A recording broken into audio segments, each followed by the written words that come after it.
Chapter 3. The library that took up the majority of Sorin Tower was said to be the finest in the land. Some of the servants joked that there were so many books in the library the queen could have used them to build a 10th tower. It was here that the sum of all the monarchy's knowledge was kept. It was also here that Janiah had resolved to discover the secret of Dreadwillow Ch. Arms shaking underneath the weight of the books she had gathered, the princess wove her way through the stacks. She scanned the spines, searching for any titles that would help in her quest. The history of napkin folding? No. A compendium of tax tables? Definitely not. Making her way toward her favorite table, the one near the stained glass window with an image of one of her ancestors, King Izar, Janiah paused to glance at the library's collection of fairy tales. She smiled to herself. She missed the days when her mother had taught her their language by having Janiah read her a story each night before bed. Some children read storybooks and dream of being princesses and princes. In those stories, royalty was often brave. They took journeys that made them the heroes the people of the land needed. But a real princess or prince would read the same books and think, "My life is not like that at all." So what did princesses dream of? For Janiah, it was magic. Tales of powerful wizards casting spells had captured her imagination from a young age. From the moment she first knew she would be queen one day, Janiah hoped to discover that magic really was possible. Then she wouldn't need to know how to rule. Magic would mean she would always do what was right. But Janiah had been raised to believe that magic was a lie. A clever fiction, her last tutor, Miss Dellers, had called it, an illusion that beguiles even as it burns. And it wasn't only Miss Dellers. Over the years, Janiah had been instructed by 7 different tutors, all exemplary scholars in their field, and they'd all said the same thing, no matter the lesson, and the subject matters ranged from etiquette to advanced mathematics, the conversation almost always turned to the idea of magic. Janiah made sure of that. But the scholars all agreed magic was a lovely idea and nothing more. And yet, of all the questions that fought for attention in Janiah's mind following her trip to Lith Tower, the most powerful proved to be this: what could possibly topple the entire monarchy should a monarch step a single foot into the Carse? Magic. That had to be it. If there was magic in her monarchy, or the Carse, then Janiah needed to know about it. Magic, she felt, would make her a great queen, and maybe, just maybe, it could save her mother. Janiah had known about the Carse all of her life.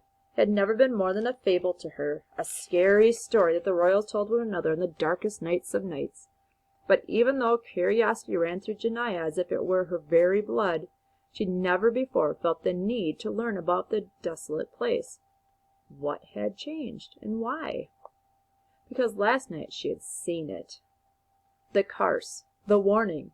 They had only ever been words. Now it was all real. Now there were consequences. Now the sight of the twisted, black, and impendable bog burned in Janiah's memory.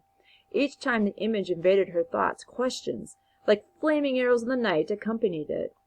Every future monarch had first been taken to Lith Tower, just as Janiah had, been shown the monarchy as she had, and no doubt been reminded never to enter Dreadwillow Ch.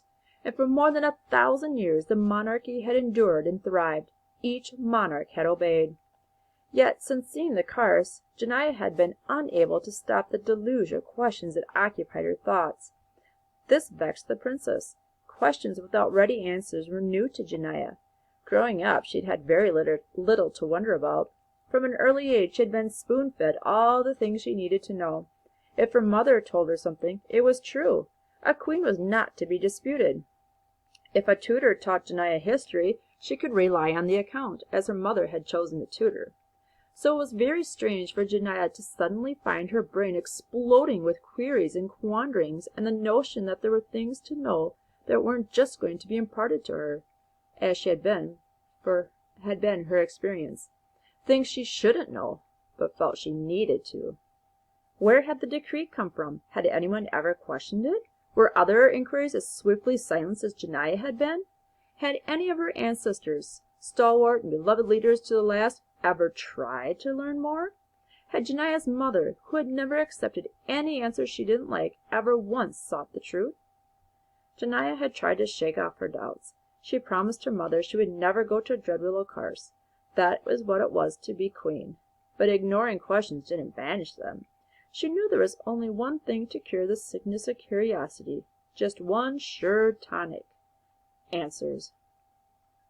So that morning she thrown herself into the books. She climbed countless stairs, visiting each of Sorin Tower's 20 floors to recover the dustiest, most ancient tomes that the mammoth library held.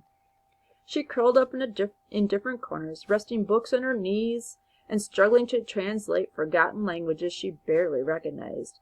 She pored over ancient scrolls so brittle and faded she'd hardly dared to sneeze, and risked scattering them to dust. And everything she'd read thus far, and everything she learned, only one fact seemed to hold true: the curse didn't exist. Not officially, anyway. No history revealed its origin.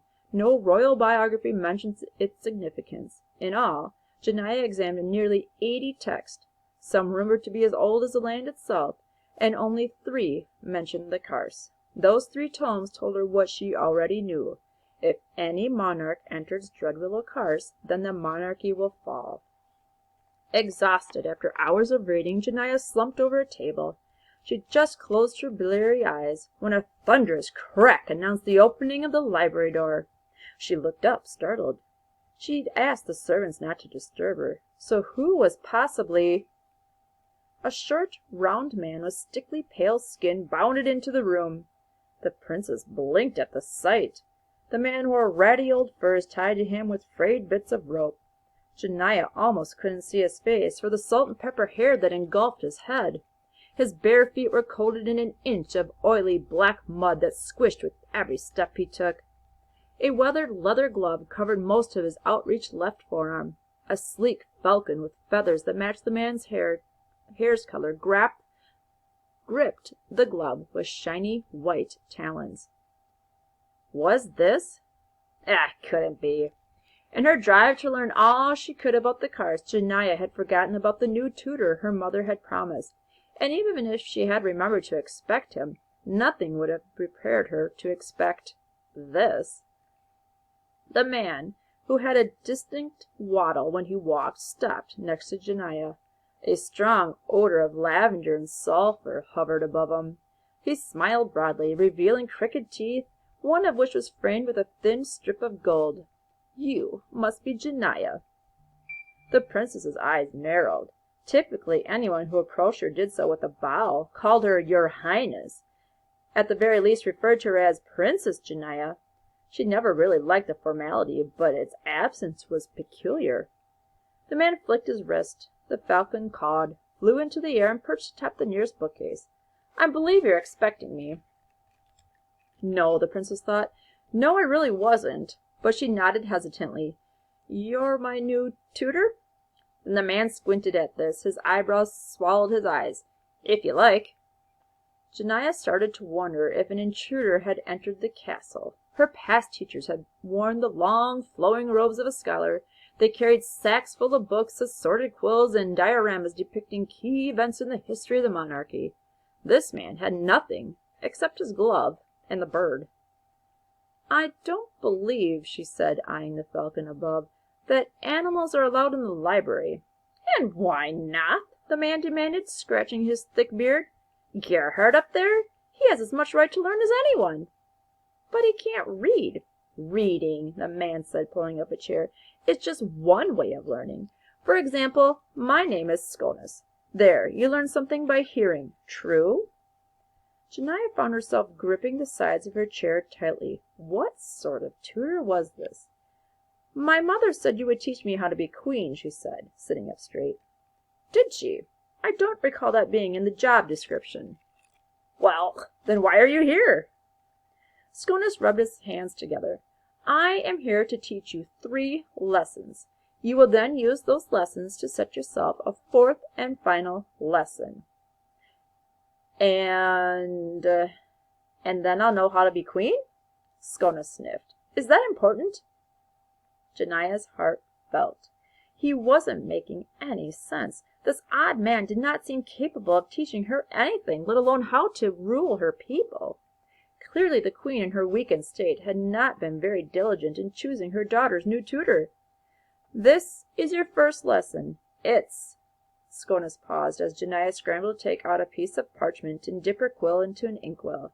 He gave her the most curious look, as if he had no idea what she was doing. Then he turned his back and continued, "It's the lesson from which all other lessons spring. You are your own best teacher. Repeat that."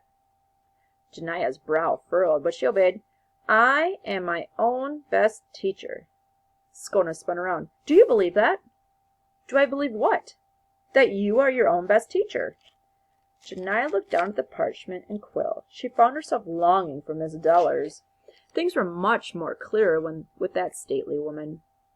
Miss Dellers spoke only to impart important knowledge. Janiah had no idea if any of what Sconus was saying was worth writing down. "If that were true," she said slowly, "you'd be out of a job, wouldn't you?" Sconus cackled. "Very astute," he said. "Strangely clever. You're beginning well." But he didn't answer her question. Sighing, she dipped her quill into the inkwell again. But before she could write a single word, Sconus snatched her parchment away. "What are you doing?" he asked, holding the page at arm's length as if it were poisonous. "I'm writing that down. I write down all my lessons. And if all other lessons come from the first lesson," Janiah reasons, "it must be important." Sconus looked amused. "Yes, I can see why you'd think that. So is it true?" "No." Sconus crumpled up the parchment and tossed it aside. Janiah balled her fists. "No," the teacher repeated, "it is not the most important lesson. The most important is the fourth. And when we get to that point, if we get to that point, there will be no need to write it down." Janiah tossed her quill aside, exasperated. "And why is that?" Sconus paused. Then he leaned forward and looked deeply into the girl's eyes. The princess felt her pulse pound in her throat. She had already resolved to dismiss everything the man had said. But that look in his eyes, the same instinct that fueled her curiosity about Dreadwillow Ch, was now told her one thing. Sconus was about to speak an irrefutable truth. "Because it will be imprinted on your soul." As Janiah pondered his meaning, the teacher pursed his lips and whistled. Gerhardt called in a return and swooped down, landing on Sconus's gloved arm. Sconus nodded to the princess and turned to the door. "Where are you going?" Janiah asked. "We're done for today." Sconus exited without another word. That is the end of chapter 3.